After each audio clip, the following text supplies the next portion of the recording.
just give us a brief take on the film, and then maybe they'll comment to each other for a moment or two, and then we'll have some time for some questions. So we didn't really organize this super in a super organized way. So Mary Pat, do you want to start? I think one of the Kens should start. Oh, all right. Not I. Oh, okay. Look, you already have this quick. Okay, I'll say a few words. Okay, go for it. So hi, can you hear me? I'm Mary Pat Treuthart, and I'm a professor emerita. I'm for Harvard Law School until May of this year, and so just wanted to give a shout out to retirement. It's very cool. We had a discussion before we convened and watched the film again. And you know, I'm going to have to rethink some of the things that I said before, because I was very fiery and ardent and zealous about certain things. But I have to say, seeing this film for the second time, I had much more fun watching it this time, and maybe because I didn't have expectations about it, I knew what it was going to be like. You know, of course, when the film opened last July as a counterpart to Oppenheimer, I think I had shared with my colleagues on the panel that I was actually able to outfit many people in pink clothing from my closet. And so I don't know what that says about me or Barbie or the movie or whatever. But so the take that I had on the film initially, I thought the production design was incredible. I mean, I really thought that it was beautiful. I like pink, maybe not quite as much as purple, but I like pink. And I really admire that about the film.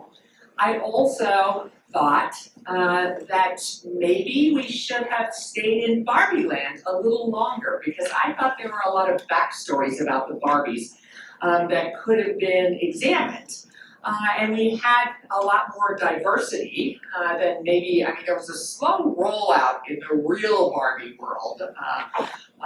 As a matter of fact, I came of age in the era. Barbie was introduced in 1959, and I was 7 years old, so I would have been the ideal sort of target market for Barbie. But my mom said we couldn't have one because she was too sexualized. And so then I got to have a Midge, and my sister got to have a Skipper, but it was not the pregnant Midge, just saying, who I think really existed later, but I think mine was using contraception. But so mine was not pregnant. So I think that for me, watching this the first time, I was a little disappointed in the fact that it sort of hit me over the head, or was hitting the audience over the head with this notion of sort of equal treatment feminism and what that looked like. And so I think for me, I was hoping for more, expecting more, wanting more along those lines. And I still have a sense of that. But as one of my friends said to me, you are not really the target audience for Barbie. That was other people. Maybe not the feminists in this room, but maybe people out there in the real world, I don't know. So I think that I was disappointed in some respects because I didn't like the sort of lengthy speeches and monologues that take place at various points throughout this movie. To me, you know, we've seen this from Gerwig and Baumbach before, so they were co-writers of this script, at least in part. And I think that those monologues show up in Gerwig's Frances Ha, in The Little Women. Also, I think that Marriage Story, which was directed by Noah Baumbach, the Nora Fanshawe attorney character has this monologue that's almost a repeat, except uses some profanity, what the America Ferrara character tells us here. And so I guess from looking at this through a feminist lens, I thought it in the end, and whether this had anything to do with capitalism, I don't know, I thought it pulled its punches a little bit in terms of sort of playing this out in the way that maybe I had hoped or expected. But having said that, I think the second time around watching it, I was sort of able to get more out of my headspace, you know, as we in the academic world tend to occupy that place oftentimes, and just sort of appreciate it for what it was. And some of you may know that along with my husband, Dan Webster, who's sitting in the back, and Nathan Weinbender, we have a movie review show on Spokane Public Radio, Movies 101. And so I think sometimes we talk about this about a film or that about a film, and then we have to tell each other, that's not the film the filmmaker made. So you're not the filmmaker, and so you can be critical, and I can, about different aspects of this. But I think that seeing it the second time, as I said, I enjoyed it more.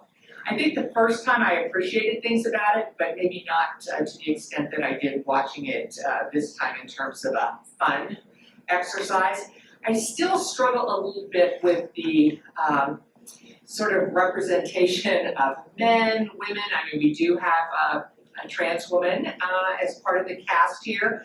Originally, Greta Gerwig wanted to cast Jonathan Groff, who some of you might know from Hamilton and from Looking and Mindhunter. And he's an openly gay man, so she wanted him to play Alan. So I don't know if that would have played out differently. You know, again, choice, chance, or circumstance in terms of what you can do with this film. But again, I'm really eager to hear what people in different sort of generational cohorts thought about this movie, because I do think that, you know, again, you know, Barbie and I are practically the same age. And so that sort of alters my perspective. I've also taught women's rights for more than 35 years on main campus as well as at the law school. And so, you know, obviously I'm coming to this film from that perspective as well. So I'm really eager to hear some follow-ups on what people had said earlier in our conversation, and then I think we'll take questions from the audience at the end. Is that the plan? Okay, thanks.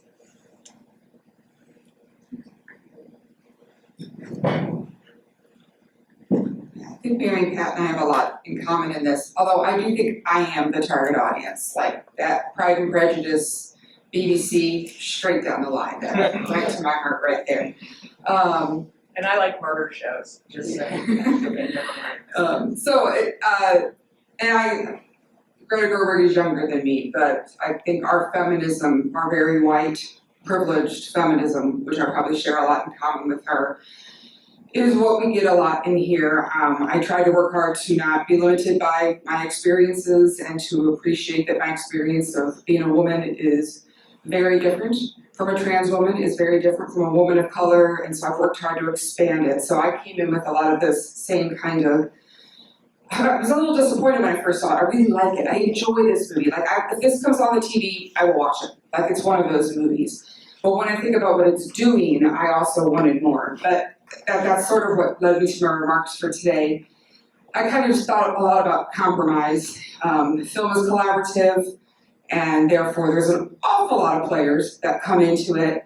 But I also kind of went to a place of like, what can movies do, right? What does change look like? So I went and just looked a bit at the history. So Mattel had a new CEO. That was one of the big people that was they were trying to make this movie for a very long time. It took over 10 years. There were different people involved at different times. And so this new CEO really kind of got onto it and said, I'm excited about this. Mattel hired an executive from LA to come in and be their executive vice president of film. Now the person is just fully on after Barbie, fully president of Mattel Films. But they got someone that could work in LA for them and help them kind of, you know, expand their IP presence in major motion picture film. So that was interesting to me, that like this really was, they need to shift.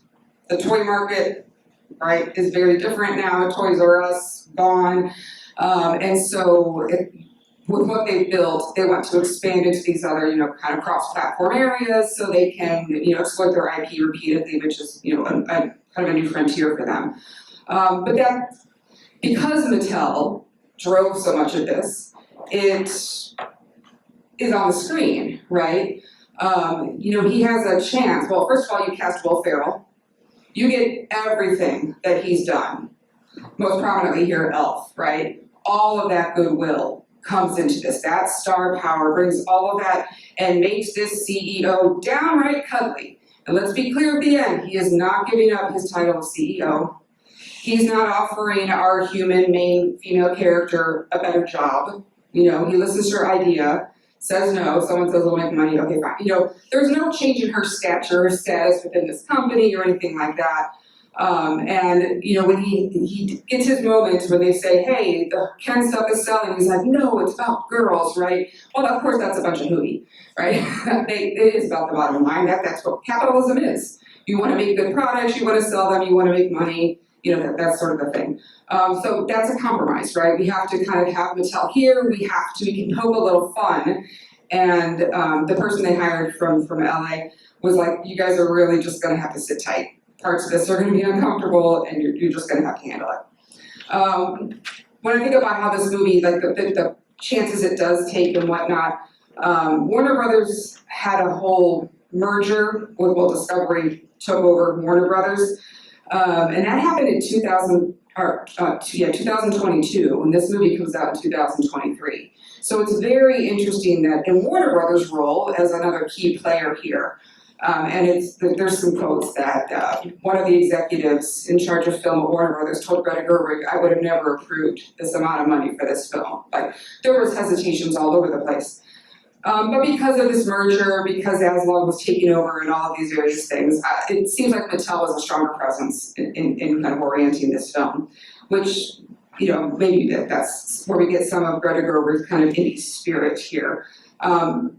We always talk about Greta Gerwig, who deserves to be talked about. I have no problem with her. She's doing some really interesting work and she makes things like this happen, and that shows you she knows how to play the game. She knows how to work the Hollywood scene. She knows how to kind of get her quirky spirit in here.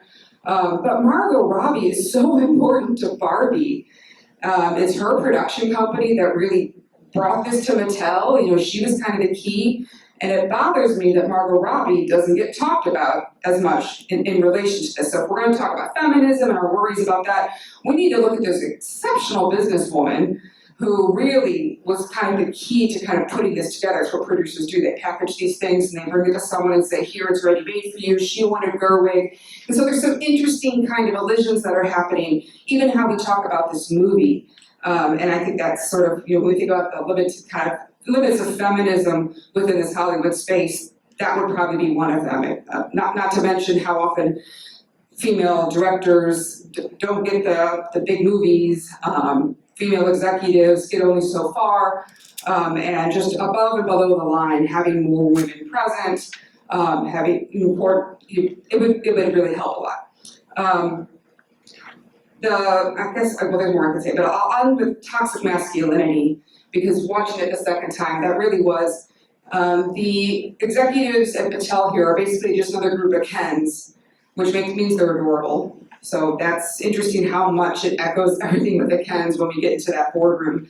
But to soften toxic masculinity with Barbie and Ken having a conversation where his feelings are hurt and she has to realize she's hurt his feelings, that's one of the worries. That is sort of what internet culture kind of breeds, this sense of girls don't like me, I'm going to be a beast online, I'm going to be a troll or whatever else. Like, these are some of the discourses that are out there, and I feel like this film gets a little too close to that. It gets a little too close to, the Kens don't really ever have to say, oh my God, Barbies, what did we do to you? That was terrible, right? We don't really rupture anything. They don't go back to stasis. But we don't really challenge hierarchies. We don't really do any kind of profound changes. And that particular issue with the Kens it's one of the things that sits with me, and I'm like, I can't fully accept this adorable representation, even though I will watch Ryan Gosling do anything forever, right? This is another actor where I'm like, yep, sure, all right, sir. But that's also, that troubles me, how they know that. And so she can't, that's Greta Gerwig, for all of her abilities, can't get us past that. It all still has to be made easy in the end. And it all kind of, whatever explosion happens has to be tampered back down because this is Hollywood and this is how this works. So the movie does amazing things, but always within limits. But that's sort of what cinema is, at least in the Hollywood mode of things.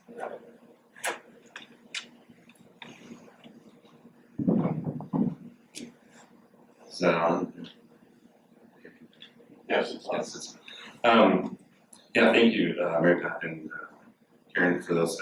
I learn so much when I hear people who know film talk about film.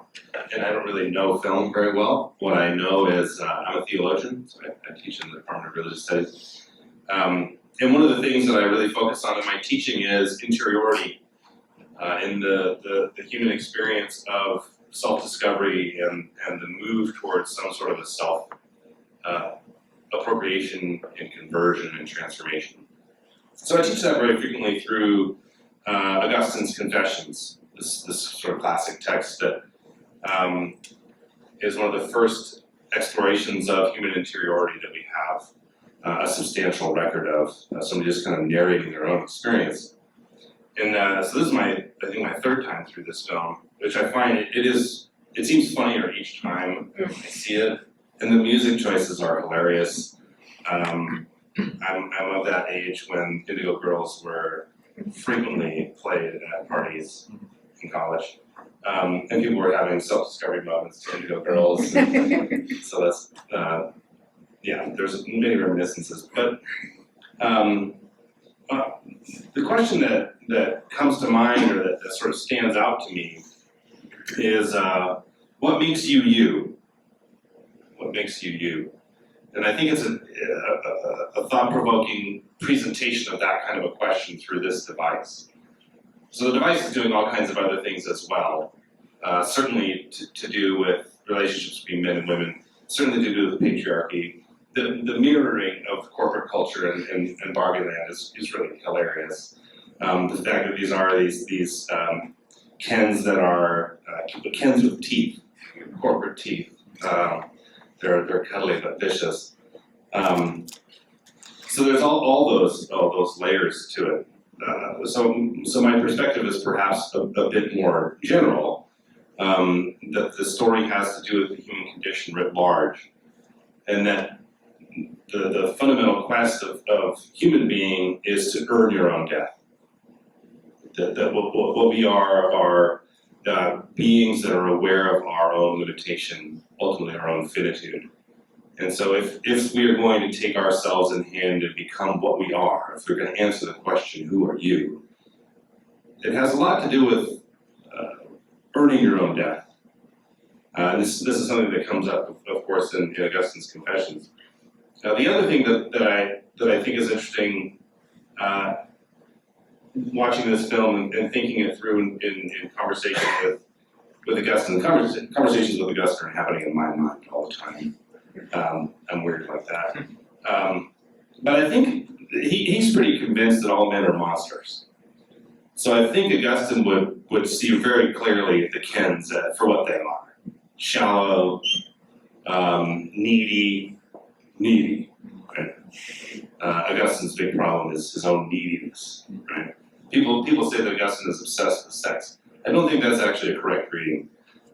He is concerned that his own neediness leads him to use others for his own satisfaction, whether that's sexually or whether it's climbing the social ladder at the time that he's alive.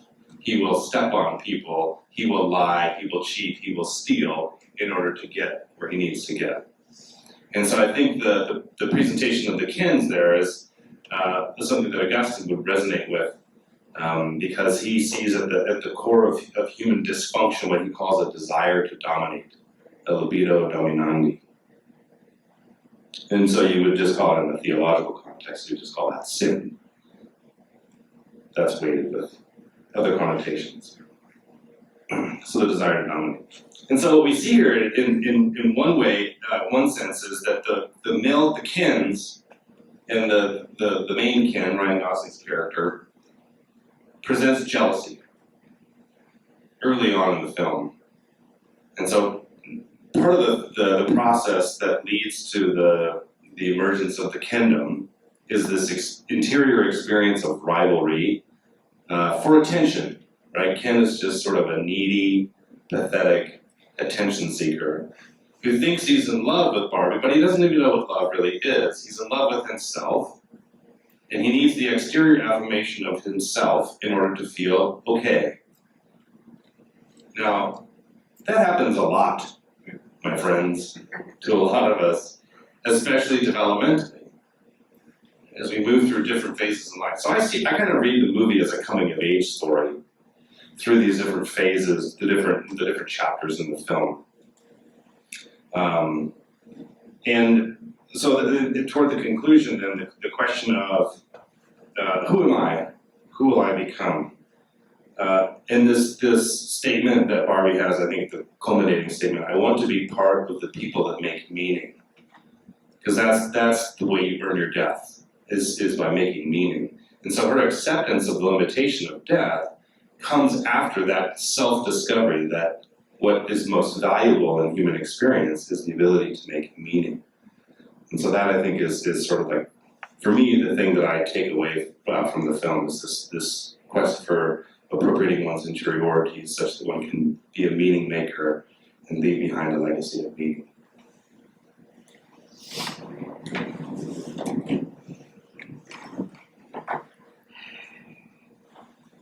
I ran the Portland Marathon on Sunday, and afterwards I went out to brunch.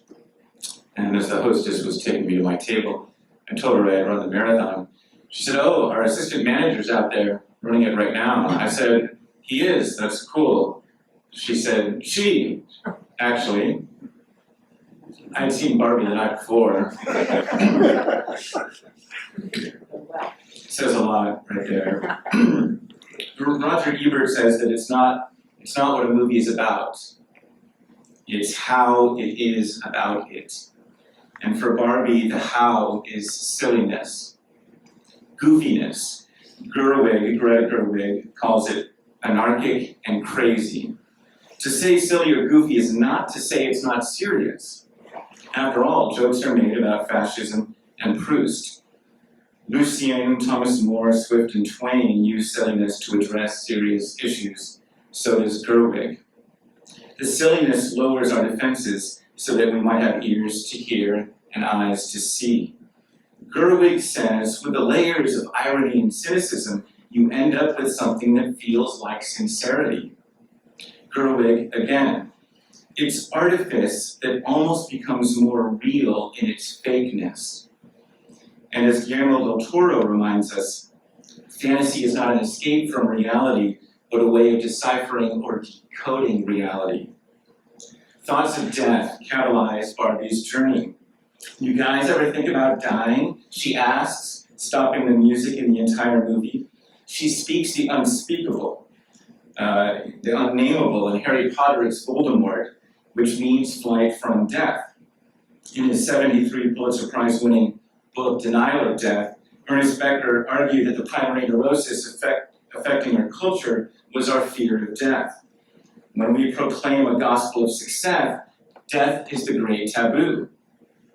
In America, we see it in plastic surgery and nursing homes. In Barbie land, the death taboo means no flat feet and no cellulite. As Ruth Handler tells Barbie, humans made this up, and then you die. These irrepressible thoughts of death come from Gloria, Sasha's mom, who says, "I'm just a boring mom with a boring job, I never get to do anything." This harkens back to Helen Mirren's narration in the prologue, who says, "Being a mother, which can be fun for a while anyway, ask your mother."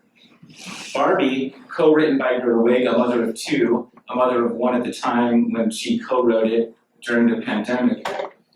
This film is as much about the struggles and disappointments of motherhood as it is about woman or Kenhood. Unlike Genesis 1, which claims that everything God creates is good, Genesis 2-3 says God creates something not good, which is Adam being alone. In Barbie, it is good that Barbie is alone. She doesn't need Ken, doesn't want to kiss him, isn't in love with him. Poor Ken. And Ken needs to learn to not need Barbie. The film rejects romance, a key pillar of American cinematic myth of where we find meaning. Against the Mattel CEO, Barbie is not in love with Ken, never has been. When it comes to men and women, the film prefers independence to either dependence or interdependence. Every night is girls' night. But I wonder, does Gerwig need Noah Baumbach? Her partner, now husband, father of 2 children, and co-writer of Barbie. At any rate, Gerwig says that Barbie's journey mimics a girl's journey from childhood to adolescence. And this helps me understand why Barbie doesn't need Ken or any man, as well as the asexual nature of Barbie. And Ken, if Ken is a boy. We were talking about the asexualness of Barbie earlier. If you do want to see a baby or child having sex, you can see poor things. Like Neo in The Matrix, Ava in Ex Machina, and Eve in Eden, Barbie must leave Barbie Land in order to grow. To remain in Eden is to plateau in ignorance. As Irenaeus insists, Eve must eat from the tree of knowledge.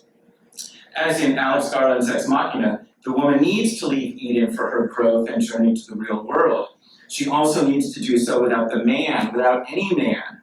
Barbie does not, as in Ex Machina, need to kill her creator or Ken, but alone she needs to be, at least alone from men. Gloria and Sasha, the mom and daughter, also seem to be largely alone from the main man in their lives, their husband and father. Incidentally, like Eve in Genesis 2-3, Barbie is proactive, thinks, and initiates, whereas Ken, like the man in Genesis 2-3, is passive. Basically superfluous. As the Mattel CEO says, Ken isn't someone we're worried about. Ever. Worth noting that in the real world, men may have the power, but they're still just as incompetent as the Kens in Barbie, which a few of us have noted. As the tagline on the DVD cover states, she's everything.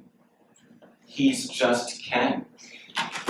Cyndi Lauper's Girls Just Want to Have Fun typifies Barbie Land. But accompanying Barbie's journey to the real world is the Indigo Girls song, Closer to Fine, which plays 3 times in the film and in the trailer. Written by Emily Saliers in '88, released in '89, after she graduated from Emory, where her dad, Don, has taught theology and worship since 1974. He and Emily have also co-written a book together called A Song to Sing, A Life to Live. The lyrics go like this: "And the best thing you've ever done for me is to help me take my life less seriously. It's only life after all. And I went to the doctor, I went to the mountains, I looked to the children, I drank from the fountains. Yeah, we go to the Bible, we go through the workout. There's more than one answer to the questions, pointing me in a crooked line. And the less I seek my source for some definitive, the less I seek my source, closer I am to find." So I'll end with 5 questions. 1, there's no utopia. Barbie Land and the real world are 2 dystopias. And we don't get an alternative ideal world, it doesn't exist. And Barbie chooses the real world over Barbie Land. What does this signify? Is the patriarchy preferable because it's real and not fake? Kind of like the Matrix. 2, is the journey of growth to abandon success, perfection, and become more like Gloria, the mom, who says, I'm weird, I'm dark, and I'm crazy? Is it simply embracing the messy? The real world isn't what I thought, Barbie says. And isn't that marvelous, says her creator. Embracing the crooked line in the Indigo Girls song. Is it being able to have a depression Barbie, an ordinary Barbie?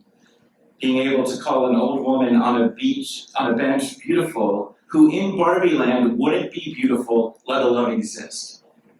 To riff on Ira Levin's horror novella, Gloria's speech deprograms the step fortification of the Barbies. What deprograms them is here in the impossible standards for women. Can the men in Barbie Land or the real world be deprogrammed, and if so, how? Is there an answer?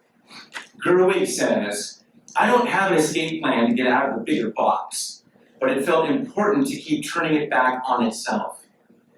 Ruth Handler tells Barbie, I created you so you wouldn't have an ending. One possible answer I found is when Barbie tells Ruth Handler, I want to be a part of the people that make meaning, which Joe referred to. Not the thing that's made. I want to do the imagining. This might answer the question in the song that plays over the montage of all the women. I'm not sure what I was made for. What am I made for?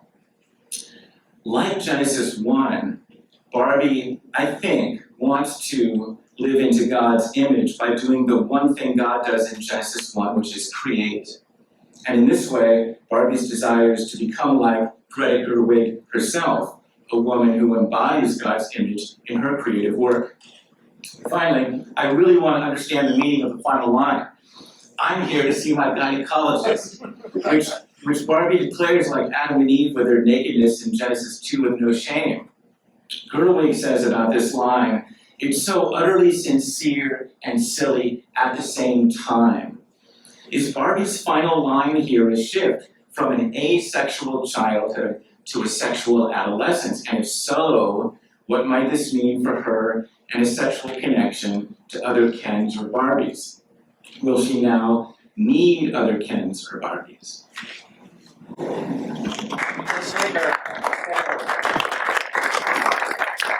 Please, we have time for questions. And I'll let the panel handle the. I think her visit to the gynecologist means that she never saw Cronenberg's Dead Ringers. That's what I think, but about evil twin gynecologists, just saying, okay. Questions?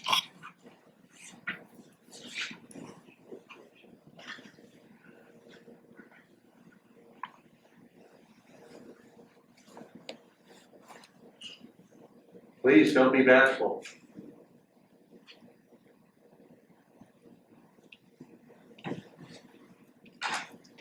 Yes. Speak up just a little bit. Okay, hi, I'm Livy.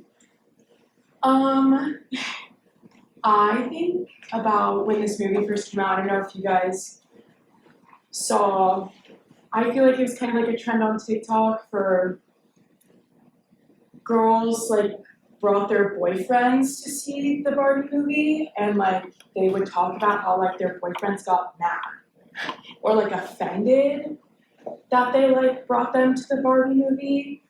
And I think you guys made really good points about how this movie is like kind of like feminism like with a bow on it kind of. But then I also think about how like, oh, there still is like people like literal boyfriends that like got mad at their girlfriends for like bringing them to this movie because it's like a girl movie. So like what, I don't know, I guess like what are your thoughts on that this was like a thing, that was like a common thing that was happening for like people? Please tell me the point of the TikTok was they all broke up with those boyfriends. Like this is the scene in the movie where she's like talking and saying, girl, you know, like come on. So that was the whole point of the Barbenheimer, was that your boyfriend took you to the atomic bomb movie and then you took your boyfriend, this is all hetero, sorry. You take your boyfriend to the Barbie movie and it's even Steven and that's what's supposed to prevent this. I mean, that was sort of the irony of the whole thing, is that it was like hyper gender binary, just out the wazoo. And because they were tempering each other, it was okay that they both were going to these places. But I do, that is, I don't love this TikTok trend, right? I think it does point to struggles that we're having. And this is another thing that we're kind of seeing in data and research about young people and whatnot. Politically in particular, right, there seems to be a real division growing in how people are identifying politically, how they're aligning across certain kinds of issues. And when we have something that is this silly, right, and this gender, the idea that you can't go there and just go with the silly, like I love that you started with silly. We need more silly. We need so much more silly to kind of help us when we deal with the big things, right, as Matt said. So I think that just my initial thoughts are like, Barbie is pointing to some of that trouble. It doesn't give us any answers to help us with that trouble. there were a lot of accusations about how man-hating this film was. Greta Gerwig said, this film is not man-hating any more than Aristophanes' Lysistrata was man-hating. If you know Lysistrata, it's great. But yeah, I think it's sad.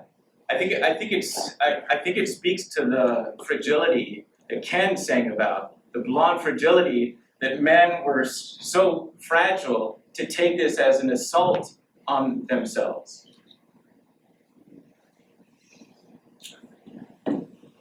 It seems to me like one of the questions that's at stake in the film is the interior life of women something we're talking about? And so you're asking a trusted partner to enter into that space and they can't do it. Like Karen said, that's a sign. And my husband got that only because I wanted him to dress up like Ken and he refused. But other than that, he enjoyed the movie maybe even more than I did at different points. Yeah. You're absolutely right. I did enjoy the movie the first time I saw it more than you did. But I am a product of, I'm in my 70s, and I'm a product of my generation. And I have to admit that there were parts of this movie in the treatment of the way it was portraying men that did anger me. And I had to really look at that and say, why is this? And it is about that vulnerability, it is about that fragility that I think that the culture as a large is instilled in us. And I think it's valuable. One of the valuable things about film as an art is it forces us, if we're willing to look at our own prejudices and the prejudices that culture does force upon us. So I loved seeing it with Mary Pat, and we had some spirited discussions afterwards. So interesting to see it the second time. Other thoughts? You guys had made some comments about Margot Robbie being key to the production of the movie, not only as like a businesswoman, but also as the main actress in this movie. And one of the parts that stood out to me in the movie was when the voice comes over and says that this point can't be made, or whatever the word is, but yeah, about how it is Margot Robbie playing this character. So my question kind of gets at, like, does this movie work without Margot Robbie as Margot Robbie, looking as Margot Robbie? And the same can be said for Ken as well. We talk about how Ryan Gosling is kind of that like male sex symbol for a lot of women. So does it work without this shape?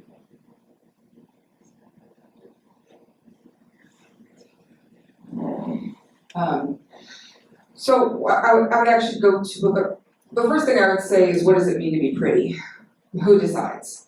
And so when I see that moment in the film, she doesn't feel pretty. And that's different than the world has told her she's not pretty, or someone has looked at her and said she's not pretty, right? So, but the fact of prettiness and the fact that stereotypical Barbie personifies a very particular Western, notion of what it means to be pretty, which largely these days has to be purchased in all kinds of ways. That's very convenient for capitalism, that this ideal is something that's very difficult to maintain.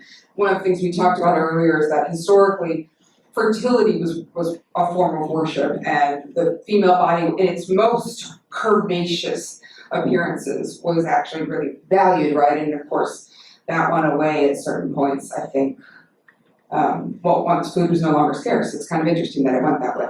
But, so I can read that moment, but when Margot Robbie looks at the older woman, which Professor Rindge also talked about, that she sees beauty there. And beauty is different than pretty. Pretty is youthful also. There's something about pretty that we think of as being a younger person. Beauty we can see in a host of ways. Beauty is a much more encompassing term. But Stereotypical Barbie is operating at a whole different level for me when she uses that word pretty. It's doing a lot of work, and I think it's actually a very explicit rejection of a really narrow register for what pretty can be. So for me, I like it because it lets me take that word and play with it and think about different things with it. Yeah, and that's one of the issues that we have in terms of, body shaming. So what if Margot Robbie came out of her mother's womb looking exactly like that? So, should she be burdened with prettiness, throughout her life? Because, we do know sometimes people are intimidated by pretty and so forth. One of the issues that I had with the film, and I may be the singular voice in this regard, and other people have said maybe I shouldn't talk about this, but for me it was a factor or a feature here. So the America Ferrara character is supposed to be sort of every woman, she's this working class woman, is beleaguered by this job. But when you look at her, she's in the car with Margot Robbie, and it's almost like she's as beautiful by stereotype, maybe not the blonde, blue-eyed, but I was like, I wish in some respects that they would have, maybe this is LA's version of like what every woman looks like, but that's not necessarily how it plays out in Peoria, for example, which happens to be my hometown. But so that was a little off-putting to me in terms of, some of the choices that were made in terms of casting and so forth, but yeah. Yes. Thanks, Euphor. I learned a ton. Just short presentations are really, really helpful and enjoyable. And like many of you, I liked the movie a lot when watching it this time than I did for the first time appearance, because I could just enjoy the style, and it was almost like a musical when I wasn't worrying so much about the philosophy of it. But I guess my question is, I still found really dissatisfying this line where Ken and Barbie are talking, and she's trying to set him free, and she says, "You're not your clothes, you're not your beach, you're just you." And it seems pretty empty, and maybe part of my problem is we're drawn towards this really unhealthy view of perfection in Barbie, when that's the only form of excellence that we can kind of be achieving. And I think maybe this is just her, kind of the adolescent transformation. But how did you read that line? When we're not talking about other ways of being beautiful, rather just being yourself seemed a little empty. Any riffs or thoughts? Joe, this seems like Yeah, it's it sounds tailor-made for you. theologian to me. Yeah, I'm like, this is perfect for you. No, I think it's interesting to think about what is the you that you are when there's nothing on offer.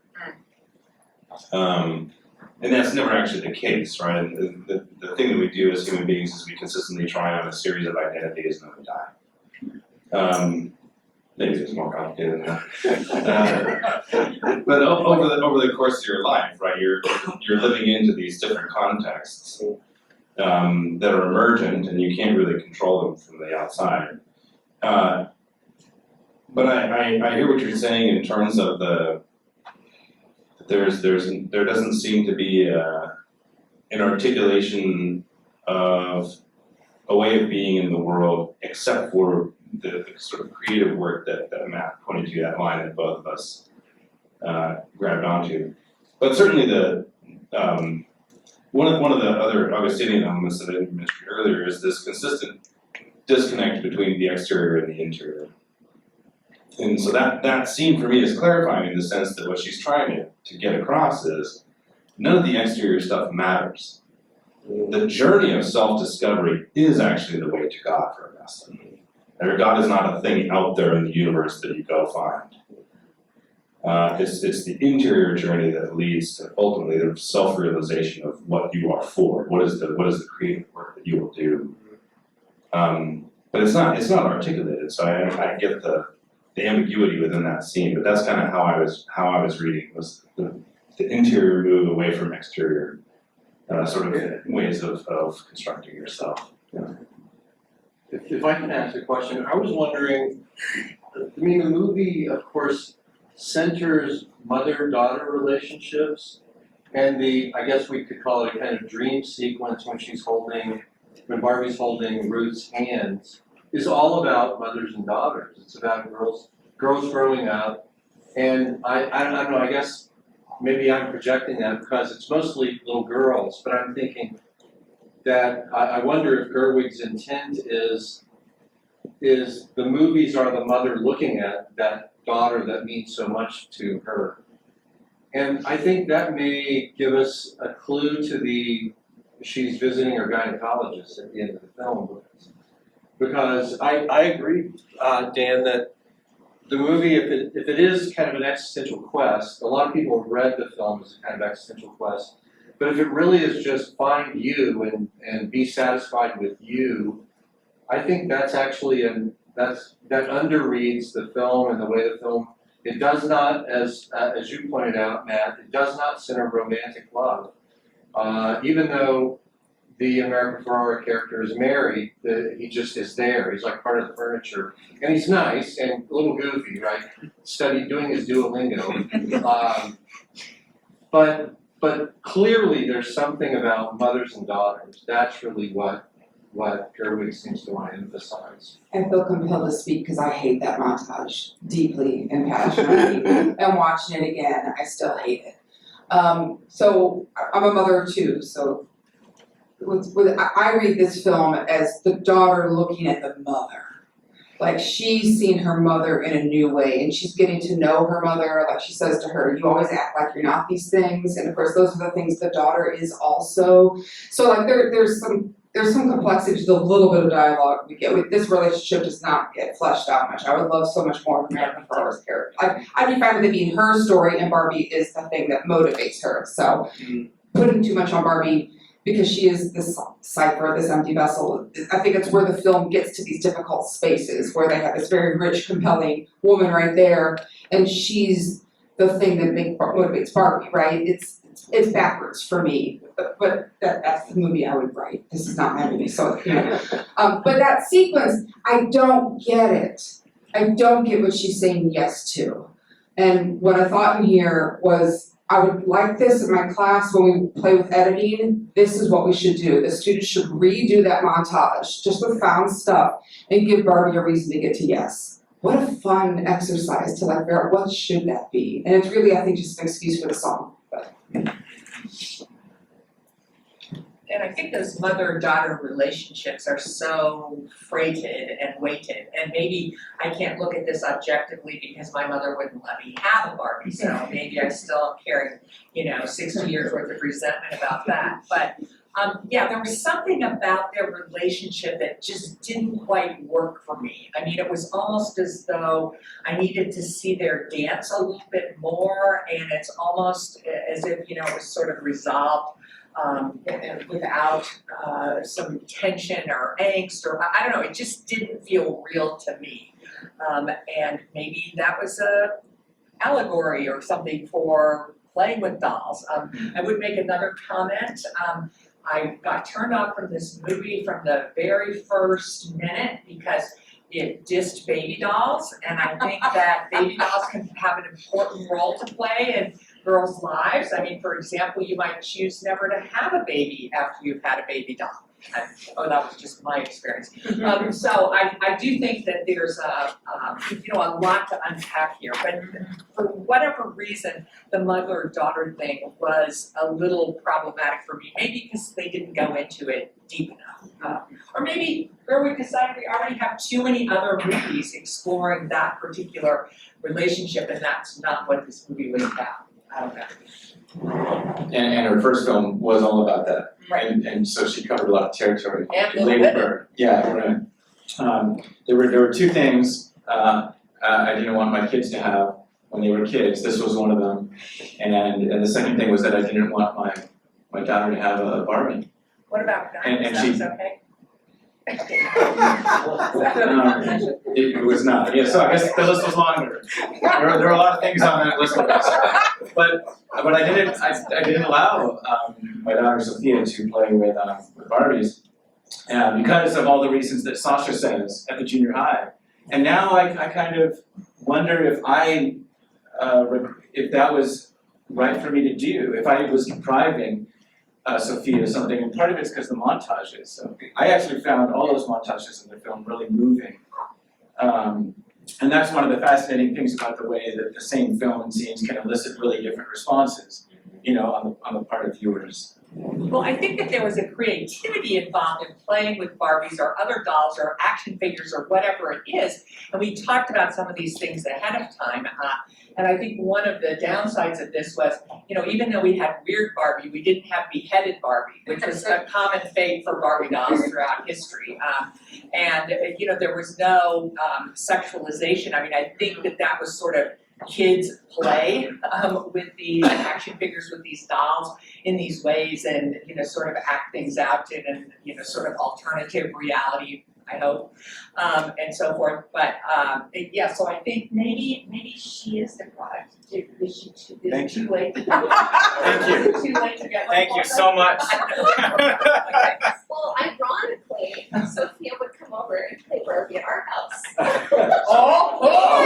ironically, there were scissors involved in Barbie's cuts. Scissors from all types. Yeah, and with maybe the American Girl dolls too. I'm trying to remember. But yeah, Sophia, we might still have a couple Barbies that were very much played.